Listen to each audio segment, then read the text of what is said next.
Since everyone, both the gods of the world and people, says that nothing existed before chaos, I shall prove they are all wrong, because they do not know the origin of chaos or its root. Here is the proof. Although certainly people in general are inclined to say that chaos is darkness, in actuality, chaos comes from a shadow, and it is the shadow that has been called darkness. The shadow comes from something that has existed from the beginning, and so it is obvious that something in the beginning existed before chaos came into being, and chaos came after what was in the beginning. Let us consider the facts of the matter, and particularly what was the beginning, from which chaos came. In this way will the truth be clearly demonstrated. After the world of the immortals was brought to completion out of the infinite, a being with this likeness, called Sophia, flowed from the pistis. This being expressed its wish that it come to resemble the first light, and at once its wish appeared as a heavenly likeness with an incomprehensible brightness. This being came to be between the immortals and what came after them, like what is above, and Sophia served as a veil separating humanity from the things above. The aeon of truth has no shadow within it, because infinite light shines everywhere within it. There is a shadow, however, outside it, and the shadow has been called darkness. From the shadow appeared a power set over the darkness, and the powers that came afterward called the shadow limitless chaos. From it, every sort of deity emerged, one after another, along with the whole world. So the shadow came after something that existed in the beginning, and then it became visible. The abyss also came from Pistis, whom we have mentioned. The shadow sensed that there was one stronger than it. It was jealous, and when it became pregnant by itself, all of a sudden it gave birth to envy. Since then, the principle of envy has appeared in all the aeons and their worlds.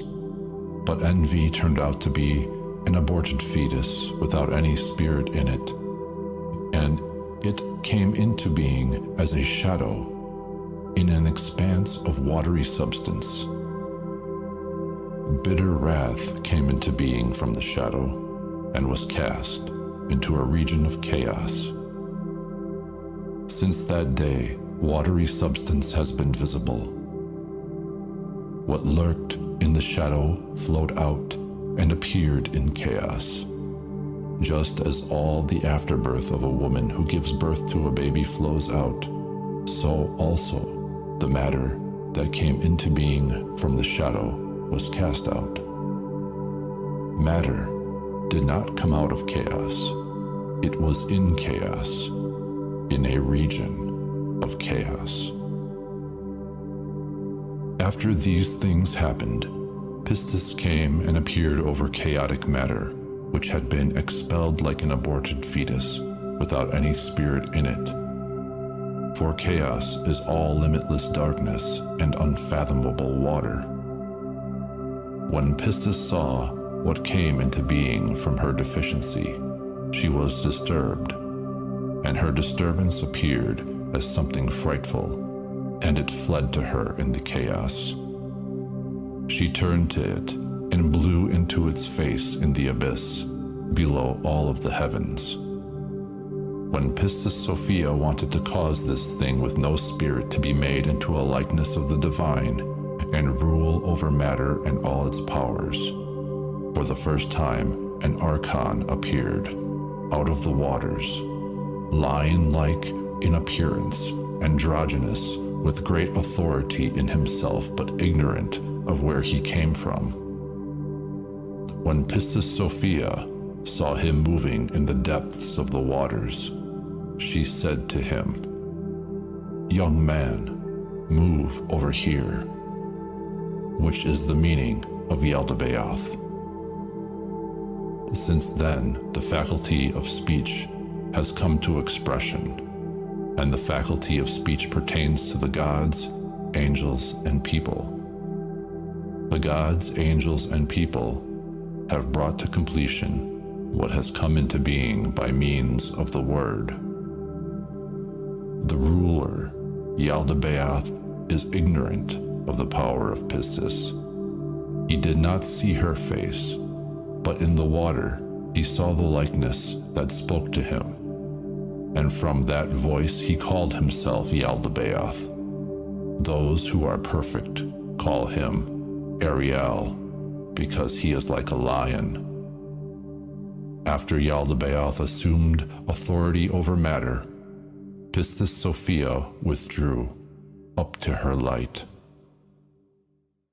When the ruler saw his greatness, he saw only himself, and nothing else except water and darkness. He thought that only he existed. His thought was completed by means of the word, and it appeared as a spirit moving to and fro over the waters. When the spirit appeared, the ruler separated the watery substance to one region, and the dry substance to another region. From matter, the ruler created for himself a dwelling place and called it heaven, and from matter he created a footstool and called it earth. After this, the ruler had a thought in accordance with his nature, and he created an androgynous being by the means of the word. He opened his mouth and cooed to him. The child opened his eyes and saw his father, and he said to him, "Ee." So his father called him Yao. The ruler created a second son and cooed to him. The child opened his eyes and said to his father, "Eh." So his father called him Eloe. The ruler created a third son and cooed to him. The child opened his eyes and said to his father, "Az." So his father called him Astaphaeos. These are the three sons of their father. 7 androgynous beings appeared in chaos, and they have masculine names and feminine names. Yaldabaoth's feminine name is Forethought, Sabaeoth, which designates the weak. His son is called Yao, and his feminine name is Mastery. Sabaeoth's feminine name is Divinity. Adonaius's name is Kingship. Eloeus's feminine name is Envy. Oreos's feminine name is Wealth. Astaphaeos's feminine name is Sophia. These are the 7 powers of the 7 heavens of chaos. The powers were androgynous in accordance with the immortal pattern that existed before them and the will of the Pistis, so that the likeness of what was from the beginning might have power to the end. You will find the function of the masculine names and powers in the archangelic book of Moses the prophet. The feminine names are in the first book of Norea. Since the chief creator, Yaldabaoth, had great authorities at his disposal, he created beautiful heavens by means of the word, as dwelling places for each of his sons, And in each heaven he created great glories, 7 times glorious. Each son had within his heaven thrones, mansions, temples, chariots, virgin spirits, and their glories, extending up to an invisible realm, as well as armies of divine, lordly, angelic, and archangelic powers, myriads without number, so they might serve. You will find a precise account of this in the first discourse of Aurea. Everything was completed in this way, up to the 6th heaven, the heaven of Sophia. This heaven and earth were disrupted by the troublemaker, who was beneath them all. The 6 heavens shook, for the powers of chaos did not know who had disturbed the heaven beneath them. When Pistis found out about the harm caused by the troublemaker, she blew her breath, and she bound him and cast him down to Tartaros. Since then, heaven and earth have established themselves through Sophia, who is the daughter of Yaldabaoth, and is beneath them all. After the heavens, their powers and their entire government were established. The chief creator exalted himself, and he was glorified by the whole army of angels. All the gods and their angels praised and glorified him. He was delighted. He boasted over and over again and said to them, "I don't need anything." He said, "I am God, and there is no other but me." When he said this, he sinned against all the immortals who speak forth, and they watched him carefully. When Pistis saw the impiety of the supreme ruler, she became angry. Without being seen, she said, "You are wrong, Samael," which means blind God. An enlightened, immortal human exists before you, and will appear within the forms you have shaped. The human will trample upon you as potter's clay is trampled, and you will descend with those who are yours to your mother, the abyss. And when your work comes to an end, all the deficiency that appeared from truth will be dissolved. It will cease to be, and it will be like what never was. After Pistis said this, she revealed the likeness of her greatness in the waters, and then she withdrew up to her light. When Sabaeoth, son of Yaldabaoth, heard the voice of Pistis, he sang songs of praise to her, but he condemned his father and mother on account of the word of Pistis. He glorified her because she told them about the immortal human and the light of the human. Pistis Sophia pointed her finger and poured over him light from her light, as condemnation of his father. When Sabaeoth was enlightened, he received great authority over all the powers of chaos, and since then he has been called Lord of the Powers. He hated his father, who is darkness, and his mother, who is the abyss. He loathed his sister, who is the thought of the chief creator and who moves to and fro over the waters. All of the authorities of chaos were jealous of Sabaeoth because of his light. They were upset, and they waged a great war in the 7 heavens. When Pistis Sophia saw the war, she sent 7 archangels to Sabaeoth from her light. The archangels carried him up to the 7th heaven and stood in his presence as his attendants. Then she sent 3 more archangels to him and established his kingdom above everyone, so that he might dwell above the 12 gods of chaos. When Sabaeoth occupied the place of rest because of his repentance, Pistis also gave him her daughter Zoe, with great authority, so that she might tell him about everything in the 8th heaven. and since he had authority, he first made himself a mansion. It is immense, magnificent, 7 times as great as all the mansions in the 7 heavens. In front of his mansion, he created a large throne on a chariot with 4 faces called cherubim.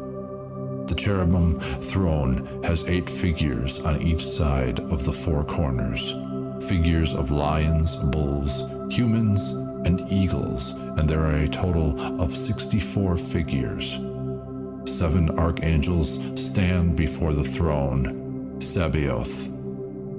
7 archangels stand before the throne. Sabaeoth is the 8th, and he has authority, and so there are 72 figures in all.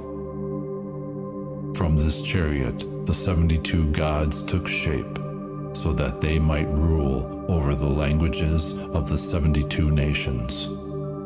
Beside that throne he created other serpent-like angels called seraphim, who glorify him unceasingly.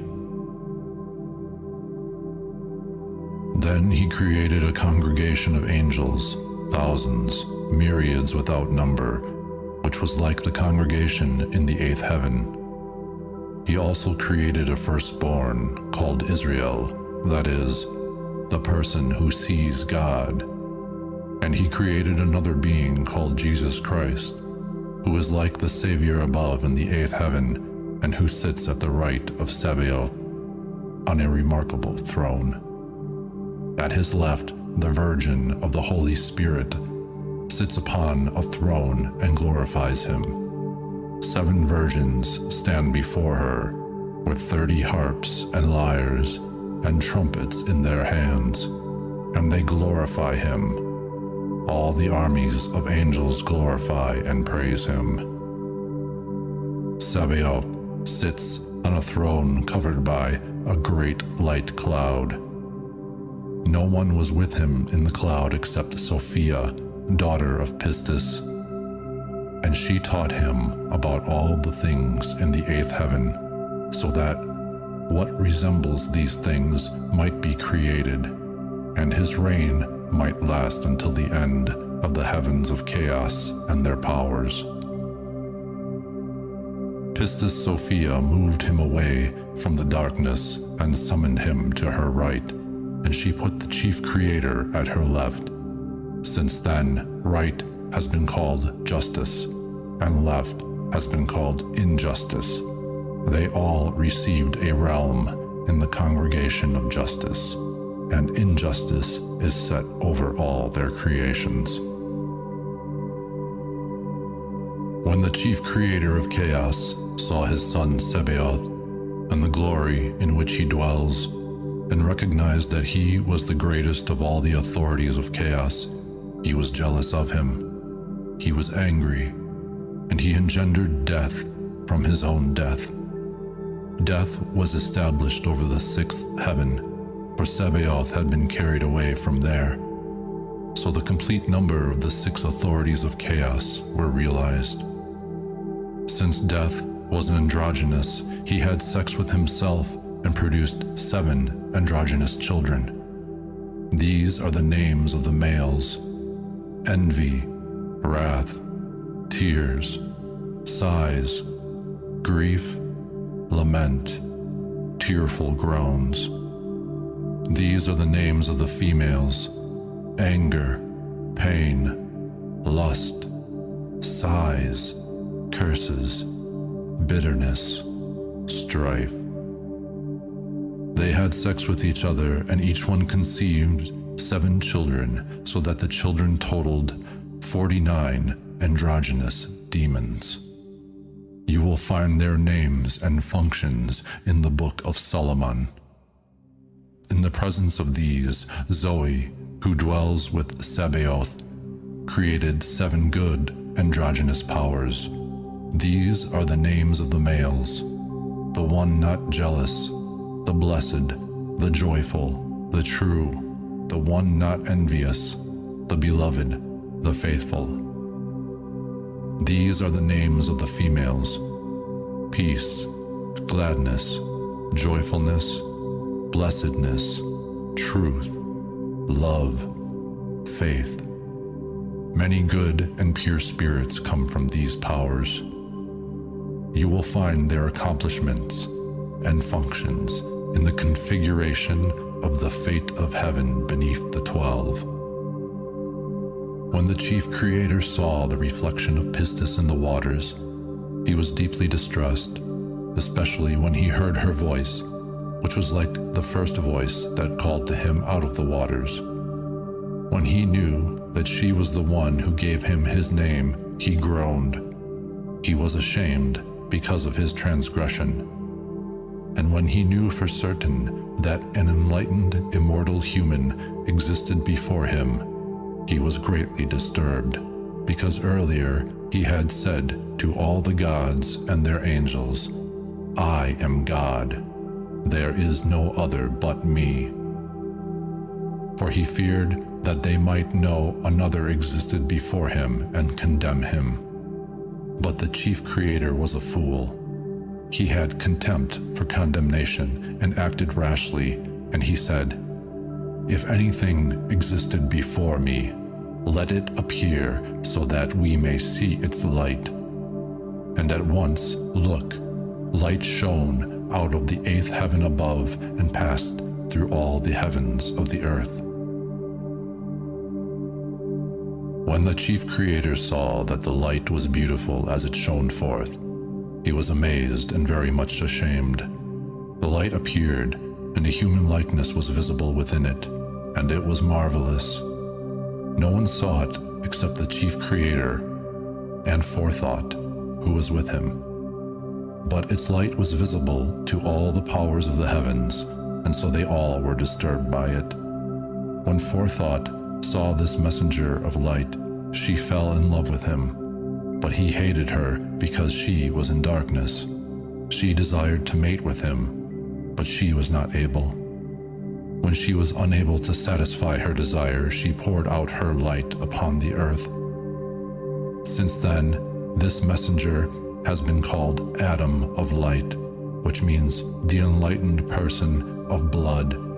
The earth upon which the light of Forethought spread was called Holy Adamus, which means the holy adamantine earth. From that time on, all the authorities have honored the blood of the Virgin, and the earth was purified because of the blood of the Virgin. Further, the water was purified by the reflection of Pistis Sophia, who had appeared to the chief creator in the waters. Rightly has it been said, "Through the waters," since the holy water gives life to all, it purifies all. Out of this first blood, Eros appeared. Eros is androgynous. His masculine side is Himeros, because he is fire from the light, and his feminine side is a soul of blood from the substance of Forethought. He is extremely handsome in appearance, and more attractive than all the creatures of chaos. When all the gods and their angels saw Eros, they fell in love with him. He appeared within them all and made them burn with desire. Just as many lamps are lit from a single lamp, and all the light is the same, but the light of the single lamp is not diminished, so also Eros was dispersed in all the creatures of chaos, but was not diminished. Just as Eros appeared in the middle of light and darkness, and the sexual intercourse of Eros was accomplished in the middle of angels and people, so too the first sexual desire sprouted on the earth. Woman followed the earth. Marriage followed woman. Birth followed marriage. Decay followed birth. After Eros, a grapevine sprouted up from the blood that was shed upon the earth, and so those who drink of the fruit of the vine are filled with sexual desire. After the grapevine, A fig tree and a pomegranate tree sprouted up from the earth, along with the rest of the trees, of every kind, and the seed of the trees came from the semen of the authorities and their angels. Then justice created paradise. Paradise is beautiful, and is outside the circuit of the moon and the circuit of the sun, in the land of pleasure, which is in the east in the rocky region. Desire dwells in the middle of the beautiful, stately trees. The tree of life eternal, as it appeared by the will of God, is in the north of paradise, to give immortality to the souls of holy people, who will leave their poor, mottled bodies at the end of the age. The tree of life looks like the sun, and its branches are lovely. Its leaves are like the leaves of the cypress. Its fruit is like a cluster of white grapes, and its height reaches the sky. Next to it is the tree of knowledge, which is endowed with the power of God. It is glorious as the moon shining brightly, and its branches are lovely. Its leaves are like fig leaves, and its fruit is like a bunch of good, delicious dates. The tree of knowledge is in the north of paradise, to arouse the souls from demonic stupor, so that they might come to the tree of life, eat its fruit, and condemn the authorities and their angels. The impact of this tree is described in the Holy Book. You are the tree of knowledge, which is in paradise, from which the first man ate. You opened his mind, and he loved his female partner, and condemned other strange figures, and he loathed them. After this, the olive tree sprouted, and it was to purify kings and high priests of justice who were to come in the last days. The olive tree appeared through the light of the first Adam, for the sake of the oil of anointing that kings and high priests would receive. The first soul, Psyche, loved Eros, who was with her, and she poured her blood upon him and upon the earth. From that blood the first rose sprouted upon the earth, out of a thorn bush, to give joy to the light that would appear in the bramble. Next, beautiful, fragrant flowers of every kind sprouted upon the earth, from the blood of each of the virgin daughters of Forethought. They fell in love with Eros, and poured their blood upon him and upon the earth. Next, plants of every kind sprouted upon the earth, and they had the seed of the authorities and their angels within them.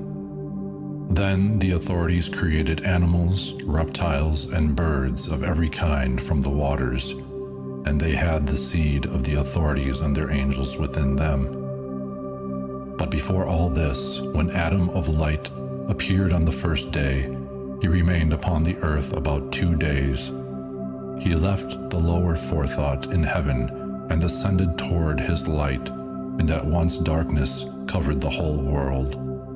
When she wished, Sophia, who was in the lower heaven, received authority from Pistis, and created great heavenly lights and all the stars, and she placed them in the sky to shine upon the earth and designate chronological signs, seasons, years, months, days, nights, moments, and so on. Thus the whole region of the sky was organized.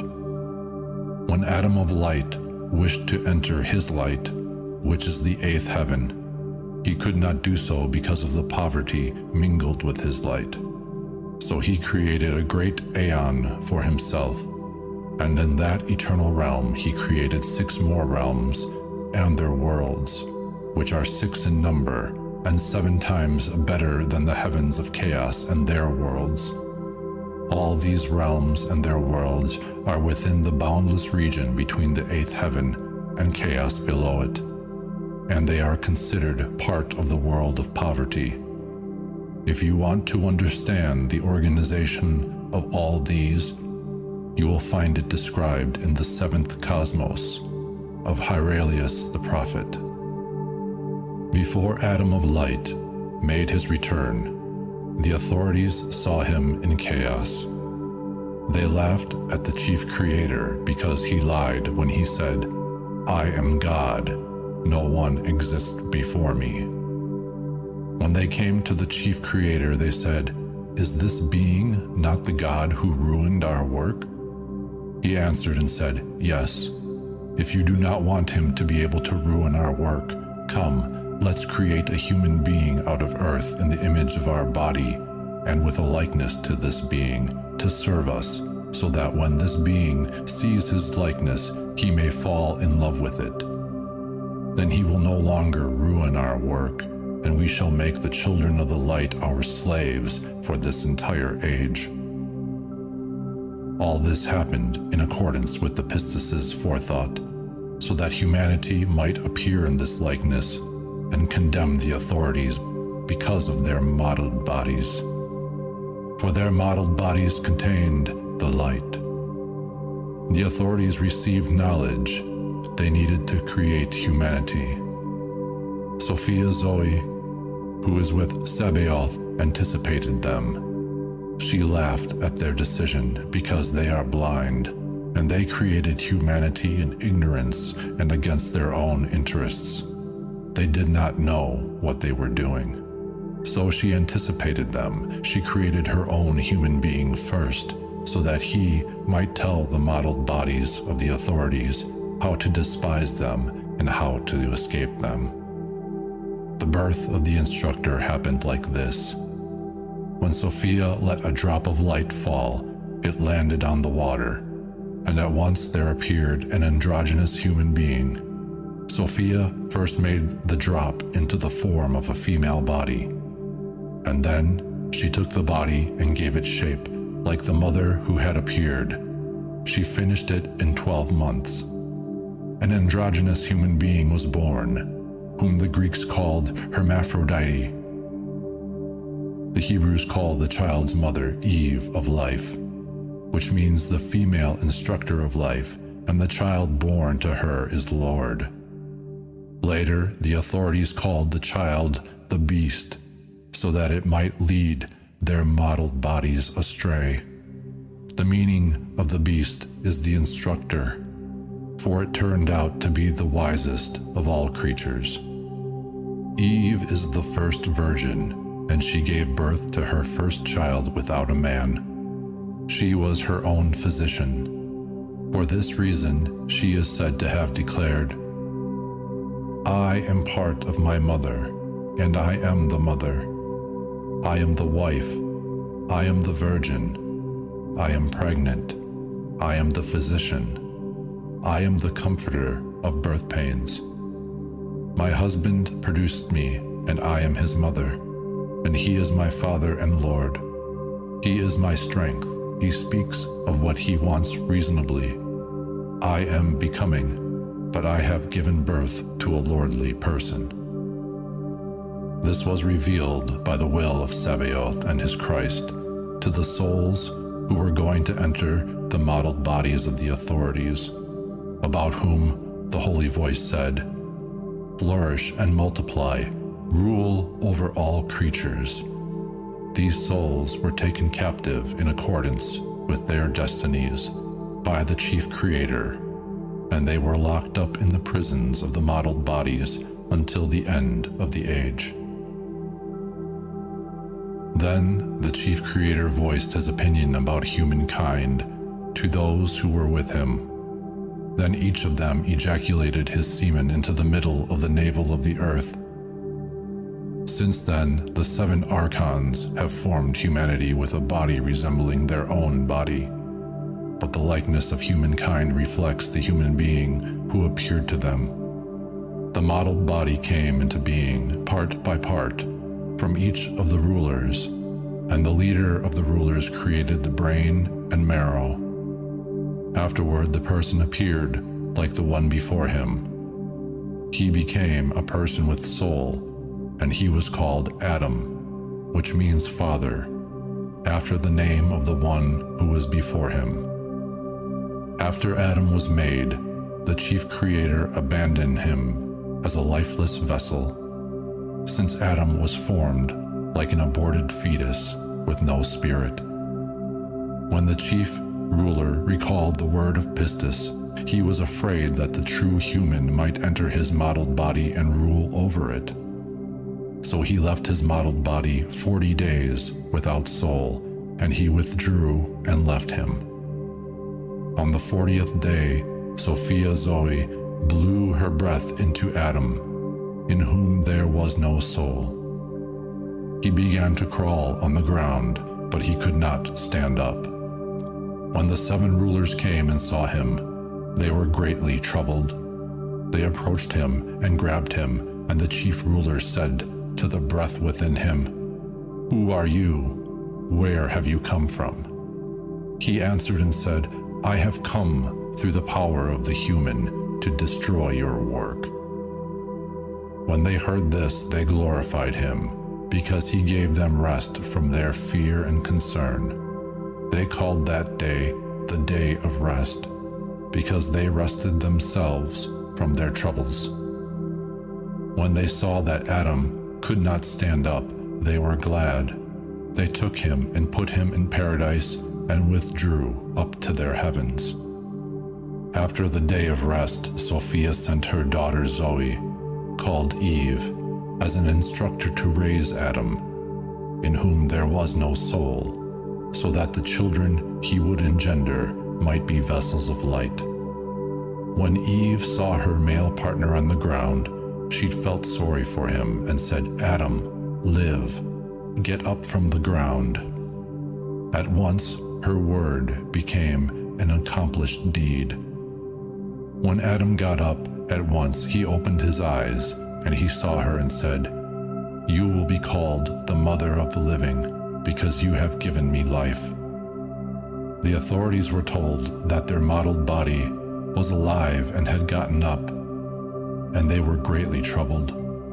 They sent 7 archangels to see what had happened.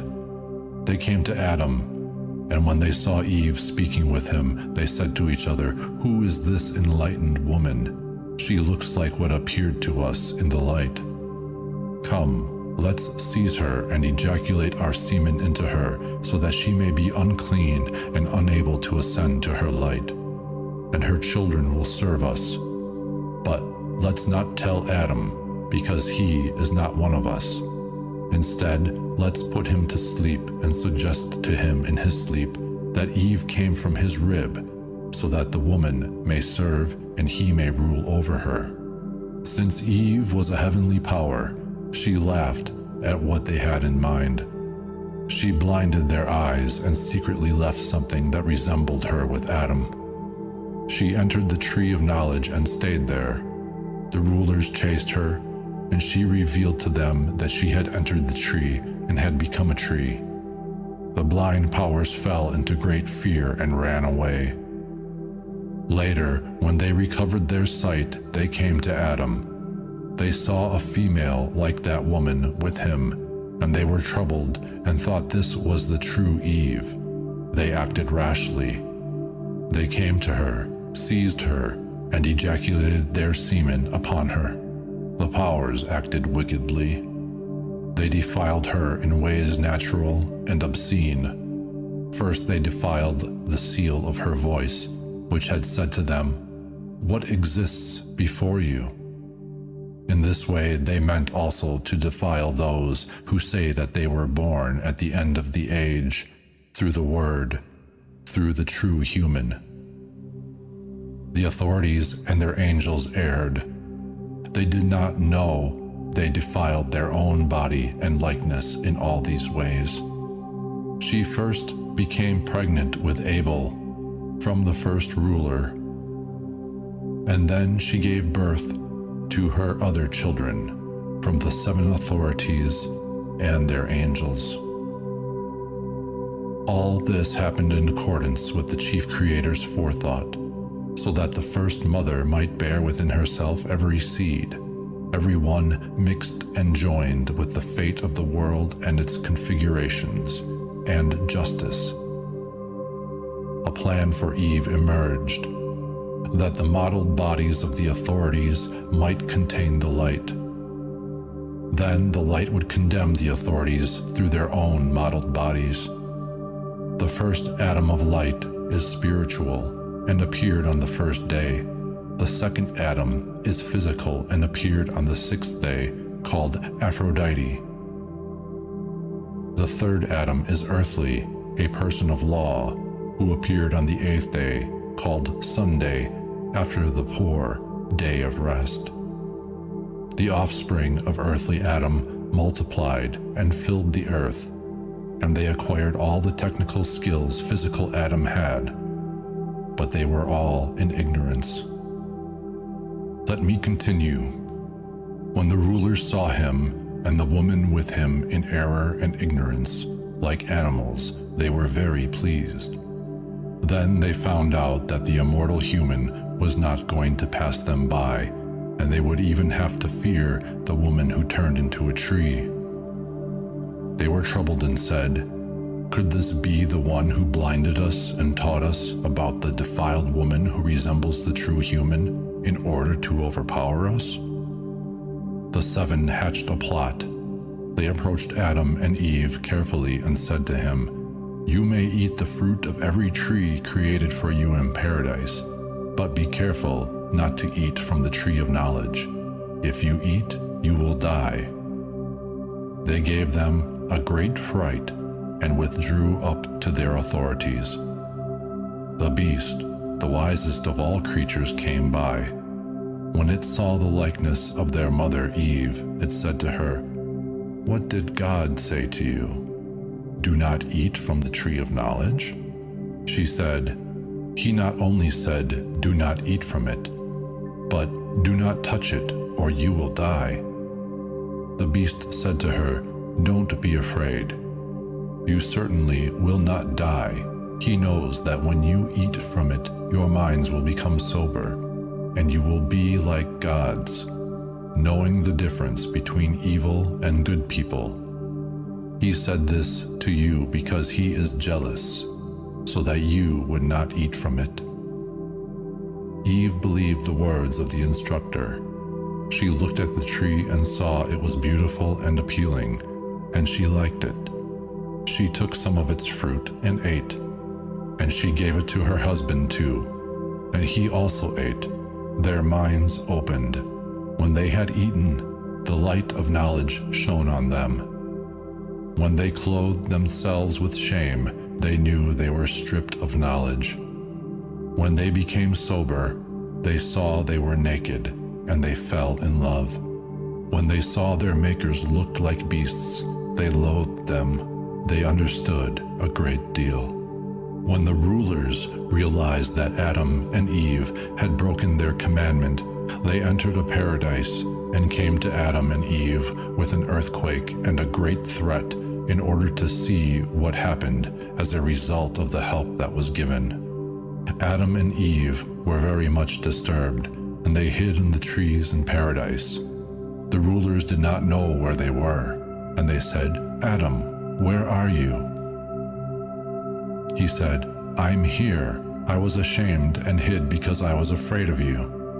They said to him ignorantly, "Who told you about the shame with which you clothed yourselves, unless you ate from the tree?" He said, "The woman you gave me gave it to me, and I ate." They said to the woman, "What have you done?" She answered and said, "The instructor urged me to eat it, and I ate."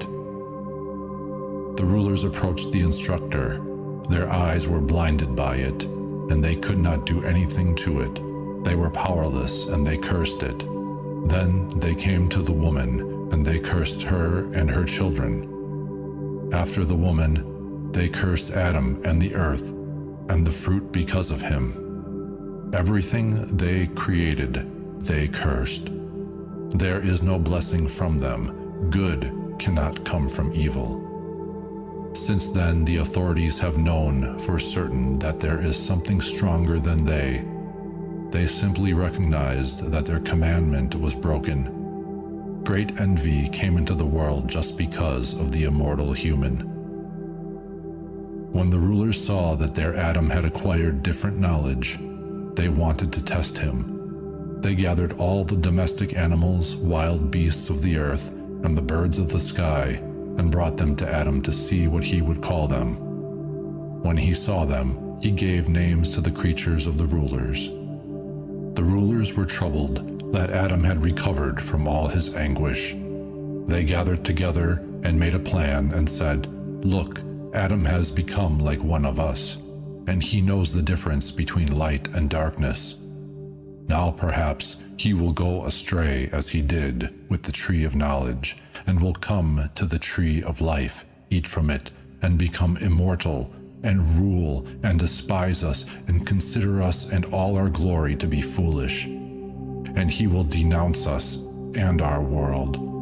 Come, let's throw him out of paradise down to the earth, where he came from, so that he no longer can know anything better than we can." So they threw Adam and his wife out of paradise. What they had done did not satisfy them. They were still afraid. So they went to the tree of life and set great dreadful things around it, fiery, living creatures called cherubim. And among them they put a flaming sword, constantly turning in a terrifying way, so that no one from the earth might ever enter that place. After this, since the rulers were jealous of Adam, they wanted to shorten the human lifespan. But they could not do so because of fate, which was established from the beginning. To each human being there was assigned a lifespan of 1,000 years, according to the circuit of the heavenly luminaries. Though the rulers were not able to do this, each one of the evildoers subtracted 10 years, so the remaining time comes to 930 years, and those are spent in grief and weakness and evil distractions. This is how life has gone from that day until the end of the age. When Sophia Zoe saw that the archons of darkness cursed her friends who were like her, she was angry. She came from the first heaven with all her power and chased the rulers from their heavens. And she cast them down into the sinful world so that they might dwell there as evil demons upon the earth. She sent a bird that was in paradise so that, until the end of the age, it might spend 1,000 years in the ruler's world. The bird, a living creature endowed with soul, is called the phoenix. And it kills itself and revives itself as an image of the judgment against the rulers, because they dealt unjustly with Adam and his generation until the end of the age. There are 3 human beings and their descendants in the world until the end of the age: the spiritual, the psychical, and the earthly. This circumstance is like the 3 kinds of phoenixes of paradise. The first is immortal, the second lives 1,000 years, and the third is consumed according to what is written in the holy book. Likewise, there are 3 baptisms. The first is spiritual, the second is by fire, the third is by water.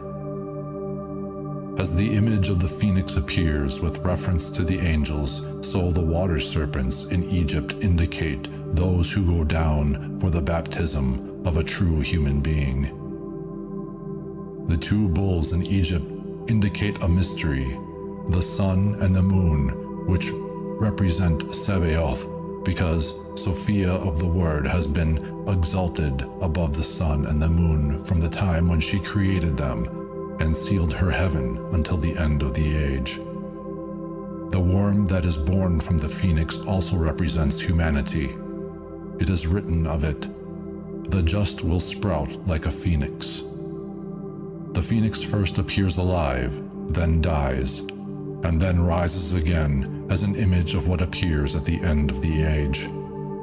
These great images have appeared only in Egypt, not in other lands, indicating that Egypt is like God's paradise. Let us return to the rulers of whom we spoke, so that we may offer an explanation of them. When the 7 rulers were cast from their heavens down to the earth, They created for themselves angels, numerous and demonic, to serve them. These angels taught people much about error, magic, potions, idolatry, bloodshed, altars, temples, sacrifices, and libations to all the demons of the earth. The angels work with fate, which came into being by agreement of the gods of injustice and justice. So when the world came into being, it went about in error and confusion all the time. All people on the earth served the demons from the creation until the end of the age, both the angels of justice and the people of injustice. Thus the world was in confusion, ignorance, and stupor. All erred until the appearance of the true human. Enough on this. Next, we shall consider our world so that we may present an accurate description of its structure and administration. Then it will be clear how the proof of hidden things which have been apparent from the foundation of the world to the end of the age came about. Now I come to the main points about immortal humanity. I shall discuss all the beings belonging to immortal humanity and explain how they got here. When a multitude of people had come into being through Adam, who was formed from matter, and the world was filled, the rulers reigned over it. That is, they kept it in ignorance. What is the reason? It is this. The immortal Father knows that deficiency of truth came to be among the aeons and their world. So when he wanted to bring down the rulers of perdition by means of their modeled creatures, he sent the blessed little innocent spirits who are like you down to the world of perdition. They are not strangers to knowledge. All knowledge is in one angel who appears to them. This angel stands before the Father and is not incapable of giving them knowledge. Whenever they appear in the world of perdition, the blessed spirits immediately reveal the pattern of incorruptibility so as to condemn the rulers and their powers. When the blessed spirits appeared in the modeled bodies of the authorities were jealous of them. Out of envy, the authorities mixed their semen with them in order to defile them, but they were not able. When the blessed spirits appeared in an enlightened form, they appeared in different ways. They came from different realms and revealed their knowledge to the church that appeared in the modeled bodies of perdition. The church was found to have all kinds of seed because of the seed of the authorities mixed with it. Then the Savior made all of them one. The spirits of these people proved to be superior, being blessed, but varying in election. There are many others who are kingless and superior to everyone before them. So there are 4 generations. 3 generations belong to the kings of the 8th heaven, and the 4th generation, which is the most exalted, is kingless and perfect. These people will enter the holy place of their Father, and they will reside in rest and eternal, ineffable glory and ceaseless joy. They are already kings. They are the immortal within the mortal, and they will condemn the gods of chaos and their powers. The Word, who is above all, was sent for one reason only, to announce what is unknown. He said, "There is nothing hidden that is not apparent, and what has not been known will be known." These people were sent to reveal what is hidden and expose the 7 authorities of chaos and their godlessness, and so they were condemned to death. When all those who are perfect appeared in the modeled bodies of the rulers and revealed matchless truth, they put to shame all the wisdom of the gods. Their fate was condemnation. Their power was dried up. Their dominion was dissolved. Their forethought was empty, as was their glory. Before the end of the age, this whole region will shake with loud thunder. The archons will lament because of their fear of death. The angels will grieve for their human beings. The demons will weep over their times and seasons, and their people will mourn and cry on account of their death. Then the age will come, and they will be disturbed. Their kings will be drunk from the flaming sword and will wage war against each other, so that the earth will be drunk from the blood that is poured out. The seas will be troubled by war. The sun will darken and the moon will lose its light. The stars of the sky will abandon their circuits, and loud thunder will roar from a great power above all the powers of chaos, where the firmament of the female is located. She had produced the first creation, and now she will put away her wise fire of afterthought and put on irrational wrath. Pistis Sophia will drive out the gods of chaos, whom she had created along with the chief creator, and she will cast them down to the abyss. They will be wiped out through their own injustice. They will be like the mountains blazing with fire, and they will consume one another until they are destroyed by their chief creator. When he destroys them, he will turn on himself and attack himself until he is no more. The heavens of the gods of chaos will collapse upon one another, and their powers will be consumed. Their realms will also be overthrown.